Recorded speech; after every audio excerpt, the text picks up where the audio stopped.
Hi there, I'm Lee Muirhead. And I'm Michael Croker, and this is Living Proof. Every episode we invite you to come on a journey with us as we discover why life gets better with age and how we can all be living proof.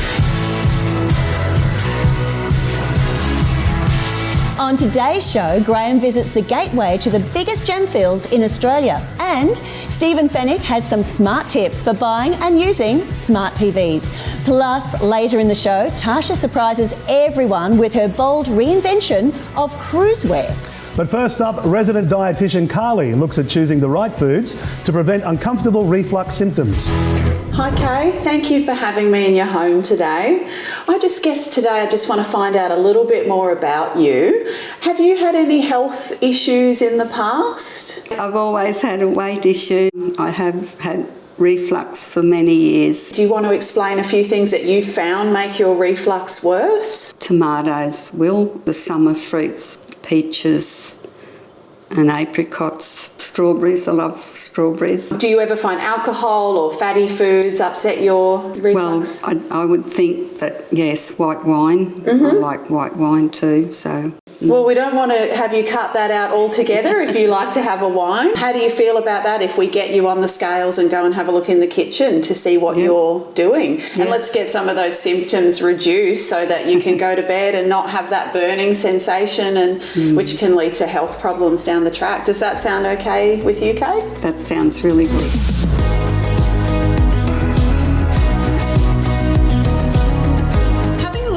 Look, we've got your weight is 73 kilos. That does put you at a slightly high BMI of 28. What does BMI mean? BMI stands for body mass index, and it's basically just your weight to height ratio. So we want to get that to a healthy range. Look, you can have a bit of fuel in the tank as you get older. It's a little bit high, but it's not too high. What we are worried about more is this, what's called visceral fat. Visceral fat is the fat around your midsection here, which could be causing a bit of that reflux if it's pushing up on your stomach. So we want to get that down a bit and get that muscle mass up. So your muscle mass is okay, but we could grow that a little bit. So should we head off into the kitchen, Kay, to have a look at how your diet might affect some of these results? Yes, that's great. Okay, let's do that. So after speaking with Kay, we've worked out that she'd really like to reduce those reflux or burning symptoms that she's getting. She'd also like to maybe lose a little bit of that fat around her midsection, which could also be leading to those reflux symptoms. So what is reflux? We have a tube basically that goes from our mouth down to our stomach called our esophagus or food pipe. And we have a stomach with acid in it that is designed to break down the foods we eat. What we don't want is that acid creeping up into your food pipe causing those burning symptoms. Now there's a little flap that sits at the top of your stomach that keeps the acid in there. If you're carrying a bit too much weight around your midsection, that can push up that little flap and cause the acid to come back up, which we don't want. And triggery foods can also cause that little flap at the base of your food pipe to let that acid up. So we want to avoid those triggers. So Kay, would you like to take me through a typical day of what you eat? Usually with any sort of fruit, and I will have rolled oats sometimes, and for lunch crackers of some description with tomato, avocado, a little tin of fish for dinner, a meat, fish, chicken with vegetables, potato or sweet potato and pumpkin, and a green of some description. John makes a beautiful fruit cake. Sometimes Tim Tam's hiding around in the corner. We're very naughty at times. Oh, it's not what you do sometimes, it's what you do most of the time. So there's lots of healthy food here. It can just sometimes be that you're having a little bit too much. I suppose with some of these really big, large bowls, what can happen is that we just pour our muesli in and we end up over serving, too much. So what I find tends to help people is using a much smaller bowl like this. If we pour this into a normal bowl, you can see that, it looks a bit sad. You wouldn't feel satisfied eating that amount of muesli in this bowl. But by using this smaller bowl, it looks a bit better. The same breakfast, it's very healthy, but just in those smaller portions. When it comes to the treat foods, trying to reduce some of those can help get you back into energy balance. For reflux, things like tomato, lemon can be triggering. I see you've got a bit of coffee there, Kate. Coffee. You like to have a coffee? Yes, when I have coffee. Yeah, and wine as well, a glass of wine sometimes. Yes, a glass of wine. You can have them sometimes, but just being mindful of how much you're having. What I would suggest is replacing things like chilies and lemons with cooking with fresh herbs. That doesn't cause reflux and gives you that flavour. Things like lemon water, again, you can use herbs, sliced cucumber, mint, and that will flavour the water without giving you that reflux. In summary, Kay, to reduce that reflux, I would suggest reducing your portion sizes, reducing those trigger foods, and then maybe reducing some of those discretionary foods, your fruitcakes and things, so that you can get to that healthy weight, get rid of some of that visceral fat, and that'll help with your reflux. Do you feel like you could incorporate some of those tips into your routine? Yes, I can try and do that. Thank you. Great. Now, I find interesting just using a smaller bowl makes you feel like you're eating more. That's really simple. It does tell you there's a whole psychology associated with food as well, right? Yeah. And so what the eye can see, the mind is processing, and maybe that's a good tip for me as well. I'll take that. I'm going to take that too, and sometimes, not all the time. You know, with the wine, did you see Kay's eyes when Carly was saying, yes. And you like wine, and you like coffee, and you like a little bit of chocolate. We still are allowed to have it, just in smaller doses. Absolutely. And I think it's a great idea too to start thinking about what does my body require of me. And I think that's the thing I'm taking away with each of these episodes is digging in and understanding my own body has its unique requirements. Yes. How do I tune into that? Yeah, we're all different. Now, up next, it's time for our fashion makeover segment designed to help you look good and feel great. Resident fashion stylist and image specialist Tasha is on location about to meet David and his wife Cheryl. Take a look. Hello everyone, we are in Woodend here in Victoria where I'm about to go meet Dave and Cheryl. They sound like a lot of fun. As we all know, COVID hit Victoria pretty hard. And as I'm hearing, Dave is really up for reinvigorating his personal style. Let's go meet him.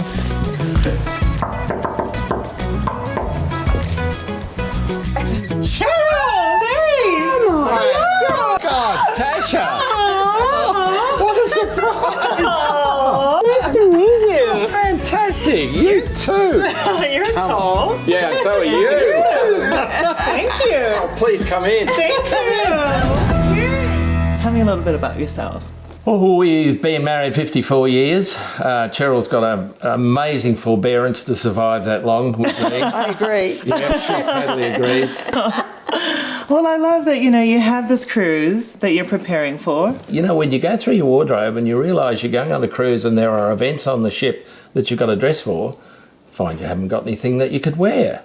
I have been known from my daughter, to my great chagrin, as Beige Man. During COVID, unfortunately, I still stuck with the trend of going to sombre colours because I suppose it was a sombre period. But I think it's now time to stop COVID raining on our parade. How would you like to see him? Dressy? Yeah, dressy. The Great Gatsby. The Great Gatsby. Oh, that's a great reference. Would you like that? I would love that. Not too dressy, I don't even attracting in women. What colours would you love to see?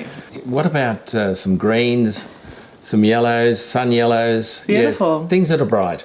And spiffy? I don't know exactly what spiffy means, but it sounds really attractive. Well, you referenced The Great Gatsby, right? I think that's spiffy. Perfect. Well, I think it's time to go and have a look at that beige wardrobe. All right, Tasha, under great sufferance, I will show you what is in my wardrobe. Did you tidy it up? No, it's a bloody mess.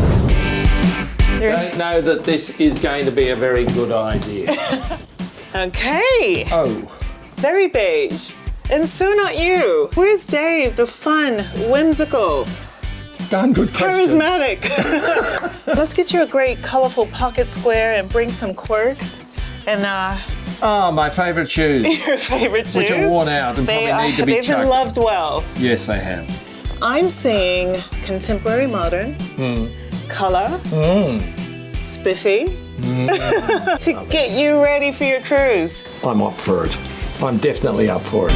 Let's do it. He lights up a room when he comes in, and you know what? Like so many people, his personality did not show up in his personal style.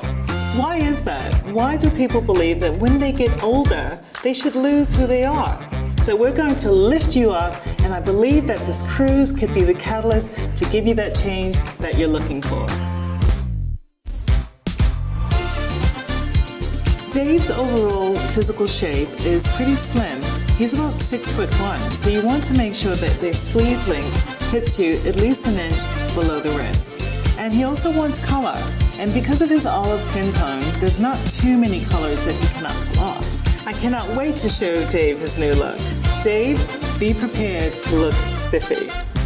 Watch this face. I love David. What a personality. And he's already wearing muted greens and muted yellows. I think he just wants them a little brighter. But Tasha's going to weave her magic. It's going to be amazing. Yeah, absolutely. And I think he's a fan of the beige. And I've got to say, I don't mind a little beige myself from time to time. So every shade of beige, though. Every shade. Need a little bit of pop of colour. To break it up. Yeah, absolutely. Can't wait to see that one. Well, it's going to be great to see Dave get his makeover. Looking forward to seeing the end result. That's right. But right now, Stephen Fennick, editor of Tech Guide, joins us with some tips on how to get the most out of your smart TV. Now, if you haven't been shopping for a TV for a few years, you'll find there's been a lot of changes to not only the size of the TVs available, but to the range of connectivity and capabilities which allows customers to access apps and a whole worldwide of content. Stephen, there are so many possibilities when it comes to shopping for a television. Actually, it's pretty confusing. Can you help? Yeah, well, a lot of things to look out for now. Lots changed over the years. A lot of technology's improved. So the things to look out for is the different resolutions of the TV, different sizes of the TV, the actual quality of the TV as well. The operating system. Would you believe your TV, like your phone and your computer, has an operating system now? Oh, so all these things you need to get your head around before you make the decision to buy the TV.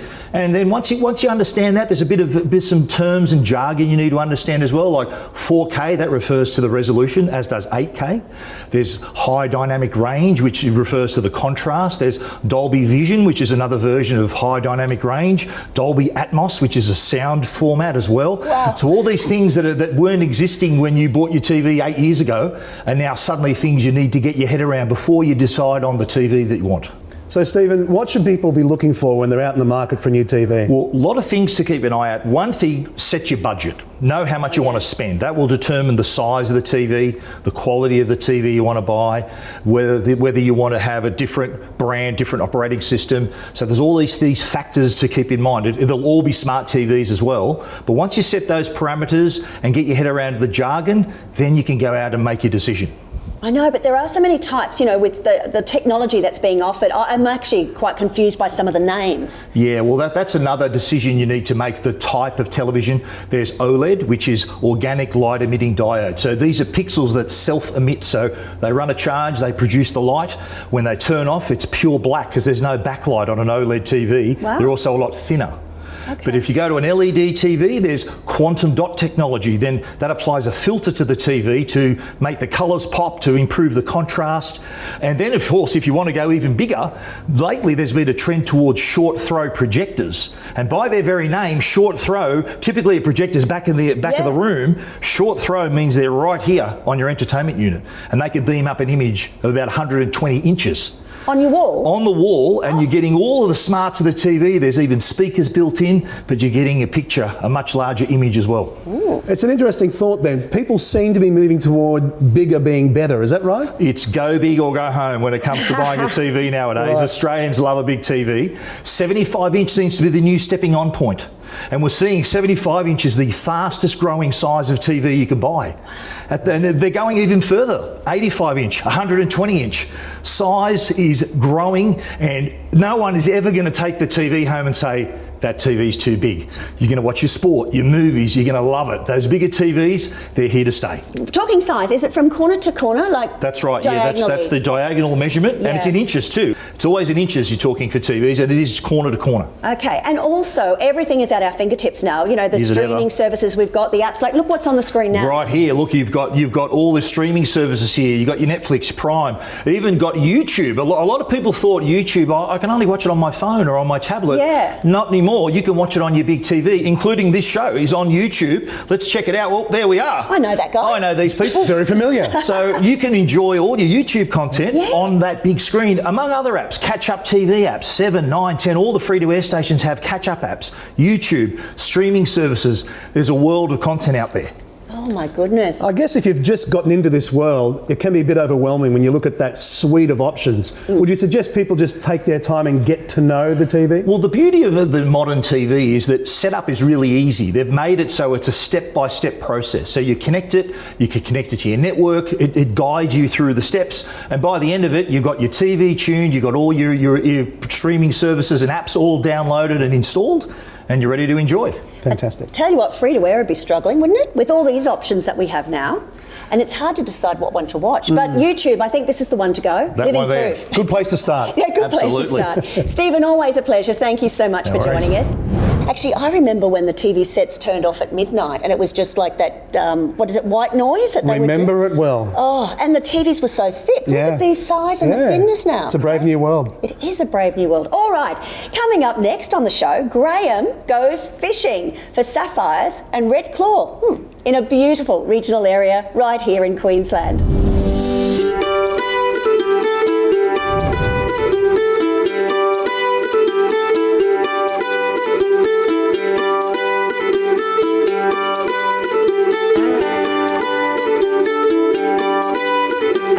I'm standing here with a local passionate resident who has a wealth of knowledge about emerald, Mr. Glenn Wass. How are you, mate? Good, thank you. So, Glenn, must be plenty to see and do here for visitors. There is. Just behind us, for example, a copy of the Van Gogh called Sunflowers.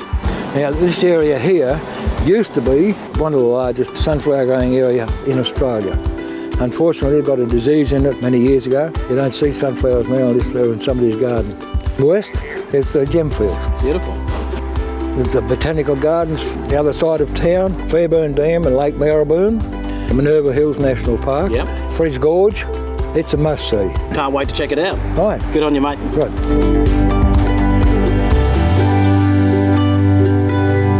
We're here at the Miners Heritage Walk-in Sapphire Mine. I'm with Lisa. G'day, Lisa. Hi, how are you? Great. Tell me about this incredible place. It is the largest walk-in sapphire mine in Australia. And what can a visitors here expect? What can they do here? So visitors, when they come here, they can have a fully guided underground mine tour. It does take 45 minutes. We take them 15 metres underground. We explain to them the history of sapphires, how they were formed, how we got them here, show them some of the old diggings, and explain a bit of the history. They can also buy a bucket or a bag of wash and fossick in our fossicking park here, and also look at some beautiful jewellery and giftware and maybe take home a special piece for themselves. Bucket of wash. Over to the water trough, you're just under the water. Yes. Okay. Shaking up and down vigorously. Now what you're looking for is anything that has a glassy, sparkly shine to it. So I'm picking out things like this. That's a sapphire, so that's a beautiful size sapphire. See all those? I'm no expert, but I think I may be able to retire.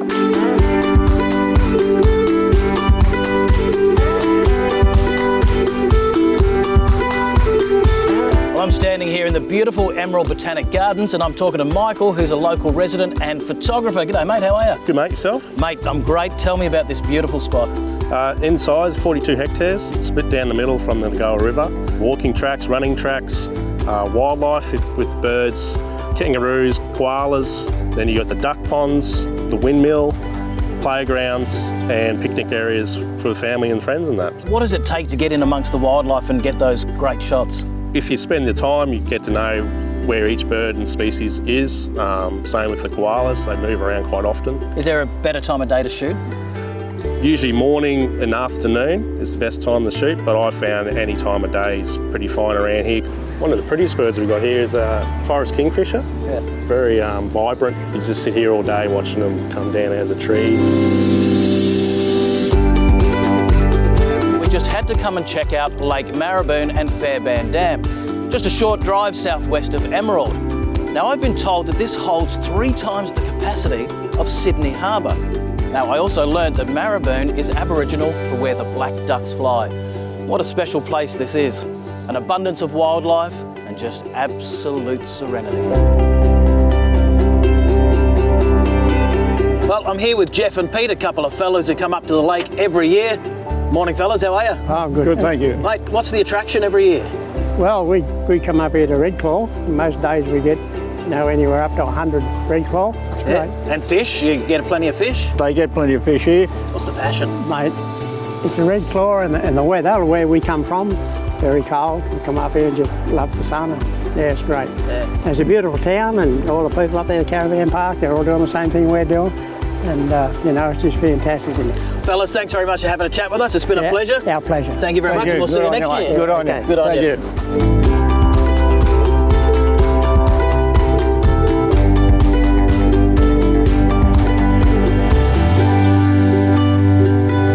Picture yourself standing here 28 million years ago. Now, the temperature's not just hot, but scorching hot. And all around you is a landscape shrouded in gases and red-hot ash. Rocks blasting into the sky and flaming molten rocks spewing out from vents like rivers on fire. Take a glimpse into Minerva Hill's volcanic past. We're here at Fred's Gorge.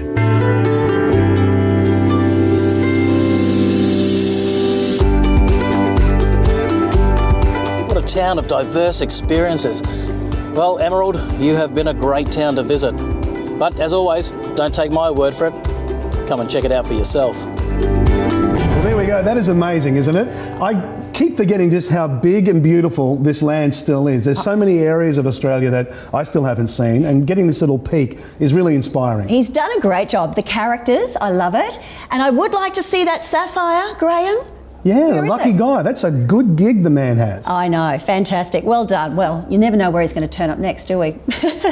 But it is time to head over to the clubhouse in Wood End, where anticipation is growing for David's spiffy reveal.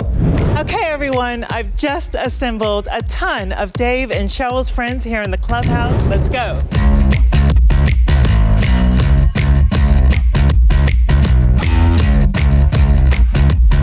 He probably doesn't step too far outside the box. Are you looking forward to seeing the new Dave? David! David! I'll go get him. He is so charismatic and he loves color, but yet there was no color in his wardrobe. There was a lot of beige, and Dave, you are so not beige. David! David! David! David! David!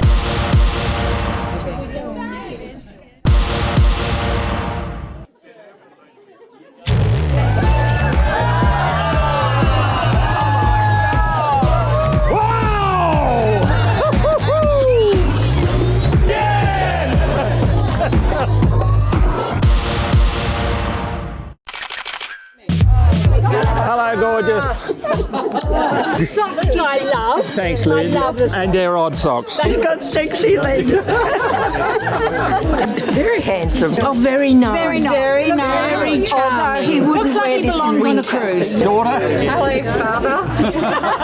You notice I'm out of beige. I can see you're out of beige. So, from our good friends GemLife, Dave gets to keep the clothes.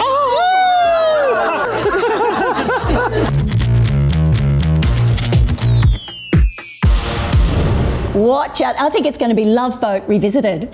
You could be right. He looks fantastic. He does, and I've got to say, Dave, job well done on those shorts. I would not be brave enough with the legs that I have. You look terrific. Showing a lot of leg. I mean, that is probably more a Queensland look, but on a cruise, absolutely. And I think he's ready to sort of get rid of that beige and enjoy life. I mean, Melbourne has done it very tough over the last few years with COVID. So, David, enjoy your cruise. Yes, he's ready to cut loose. Well, that wraps up another episode. Of course, we are always grateful to our amazing guests who invite us into their homes, get out of their comfort zones, and share their favourite travel experiences with us.